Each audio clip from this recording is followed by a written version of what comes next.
Vidal, we at the University of the Arts London, and in particular London College of Fashion, are absolutely delighted that you have so generously accepted the award of an honorary doctorate from the University of the Arts London. And before I formally present the certificate and ask you to sign the book, there are a few questions that I know the students who are graduating today, who are watching this film, would be really interested to hear your thoughts and your views about. And in a way, the first one, obviously you are renowned for having revolutionised the way that women's hair and hairstyling has been viewed across the world. And I think, why did that happen? What was it about you that enabled that revolution to take place? My mother. Yeah, that's fantastic. She took me into Adolf Cohen in Whitechapel Road for an apprenticeship. The man wanted 100 guineas.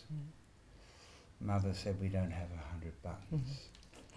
And I was thrilled that I was going to be in hairdressing. So I really wanted to be an architect, but no education. So I opened the door for my mother, ushered her through, and doffed my cap to the boss, who followed us into the street and said, you seem to have rather good manners, young man. And he turned to my mother and said, forget the fee. Her face lit up, mine lit down, and I was in hairdressing. And I didn't know why. She said she had a great premonition that that's what I should be in, So, of course, at first it was all the pretty girls that were fascinating me, not the hair. And it was very much later that I got into the whole essence of design and the reality of change, which was so necessary in London, so necessary. And you looked at the marvellous buildings that were going up, like the Seagrams and the Whitney in New York. And of course, Chicago has one of the great architectural streets in the world. And architecture always fascinated me. Studied a bit at the Bauhaus, and on our 50th anniversary, the Gropius house, a building really, in Dessau, they allowed us to use it for the day, and how wonderful. The press came and what have you. And I hope I'm not answering too many questions. No, it's good. But something had to be done about hair. So what do you think it was at that particular, almost like the zeitgeist? As you say, I completely agree, the relationship between architecture and hair and clothing is a really interesting one. But what do you think it was at that particular point? Because obviously there was so much happening, as you say, in buildings, but also there was a sign of how things could be moved on and how that could be represented. What do you think you could see that others couldn't? I was very lucky to be working with Mary Quant. Actually, since 1957. She came in for a haircut, and I did something I'd never done before. I nipped her ear, and the blood was pouring. But we worked together ever since, and I'd see all her shows, and we'd do the hair, and then she'd lend us clothes for our shows, and wonderful compatriot. And I think her whole atelier was really the King's Road. Not just the shop that she had there, but the King's Road. And the look of the people started to change. And I think really you have to go back not just to hair and fashion, but in 57,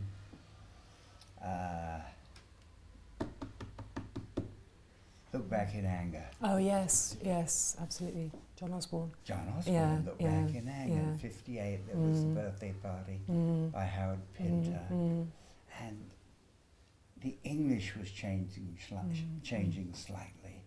There was a development in all forms of expression. And there was a reason for this. I mean, Britain had gone through a terrible war, as had many countries. And there was all that pent-up energy. 57, there were shortages. I'm sorry, in the early 50s, there were still shortages. And an energy which I guess used to go to the Empire, which we don't have anymore.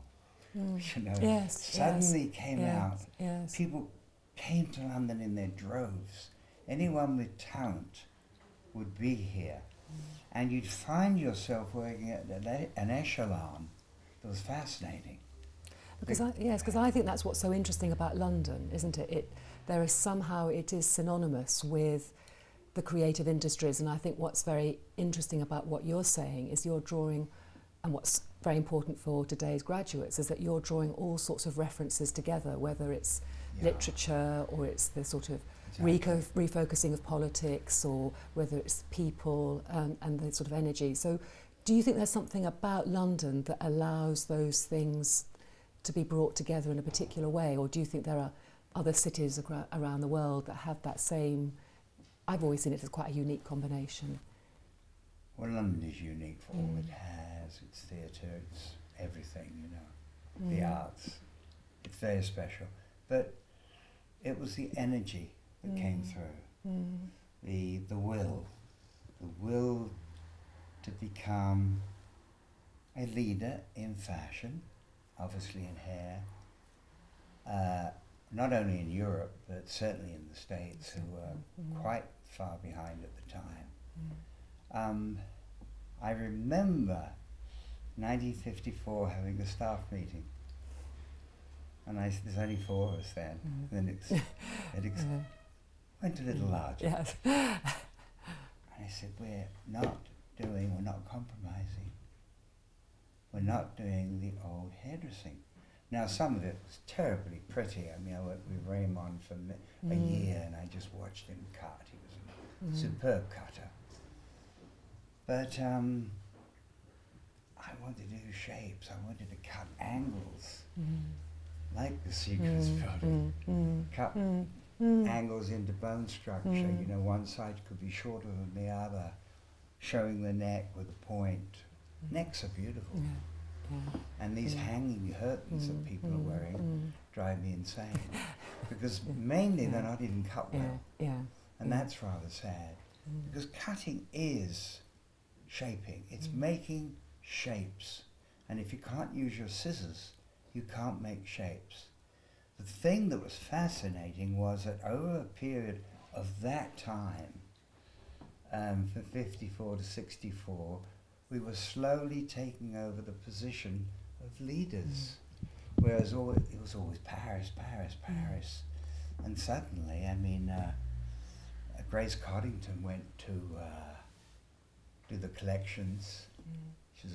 She was a wonderful model. Of course, now she's one of the heads of Vogue in America. And the models were coming over to her, the other models, and saying, where can I get that haircut? She said, you're going to have to fly to London. Because they weren't doing it in Paris.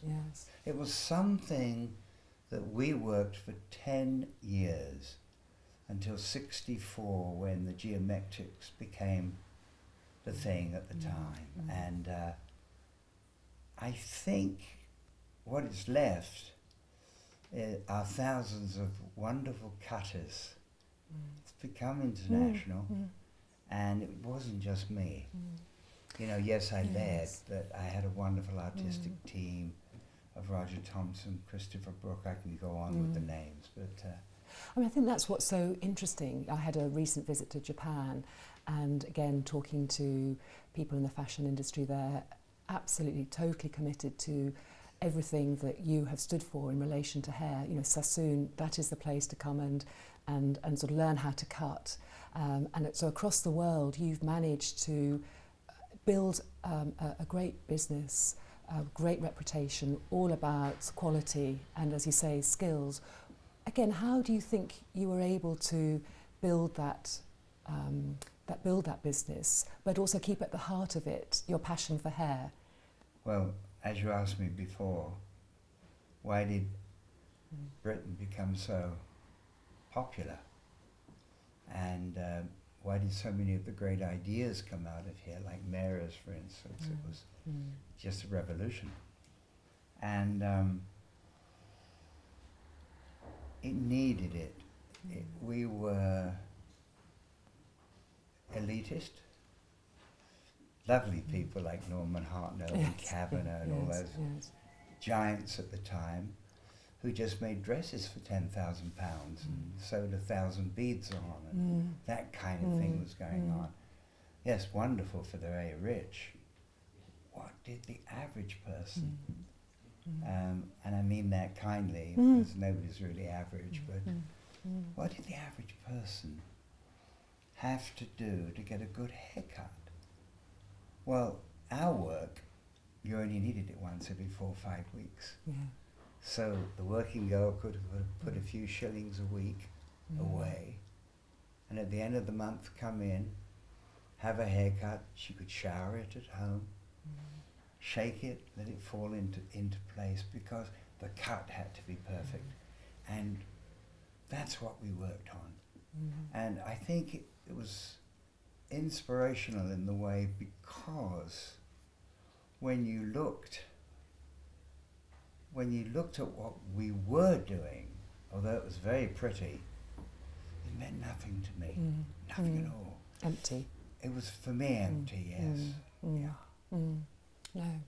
No, I think it's very exciting to see what one person can do with their life in terms, it's very inspirational for our graduates here today.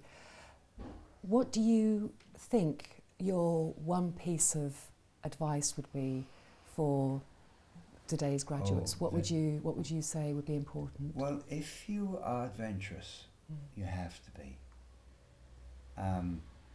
I remember a client coming in wanting a big quiff and a DA. You remember that? Yeah, absolutely, yes. And I said, I don't do that kind of work. She said, you'll do it. That's what I want. I said, madam, we'll get you a taxi downstairs and we'll send you to a place who will do it. You couldn't compromise. Don't compromise. This is the young students. Don't compromise. Learn. Don't be big-headed. I mean, Montaigne said it beautifully, the French philosopher. No matter how high the throne you're sitting on, you're still sitting on your own behind. And that's it. If once you become big-headed, you'll lose it. You've always got to be slightly unsure, confident, but slightly unsure, because in 6 months' time, you've got to do another collection.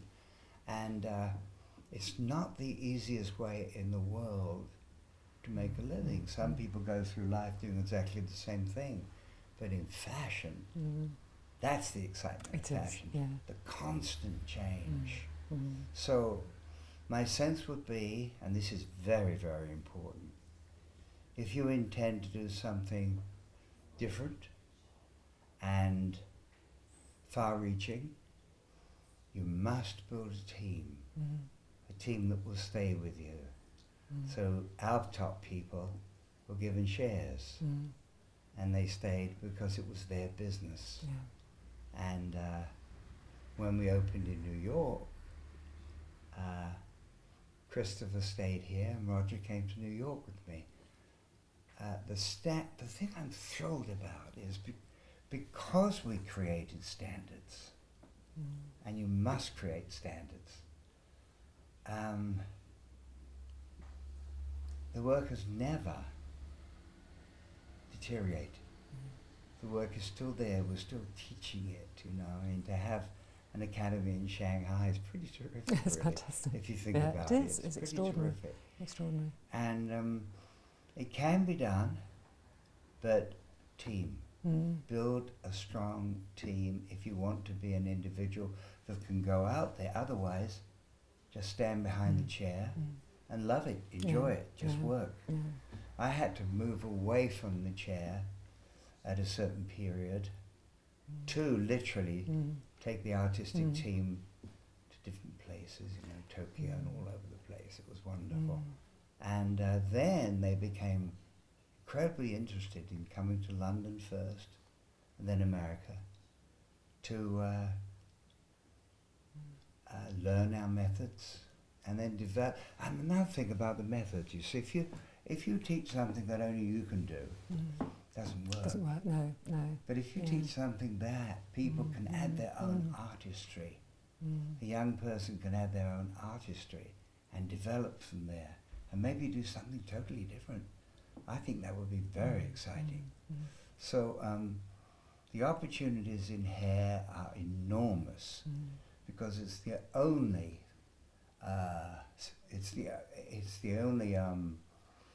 word I'm looking for. I could say thing, but thing's all right. It's the only thing that grows. Yes, it does. From the human form that you can create shapes with. That's very exciting. And the work itself, although there was a period where they thought 50 years ago, they thought that hairdressers came out from under rocks and they couldn't do anything else, so they went into hair. Well, that's all changed. Yeah, that's all gone now. It has respect, which it deserves. And I think it's a wonderful art form. And you're the person who has really made that happen. Thank you. You're very kind. Thank you.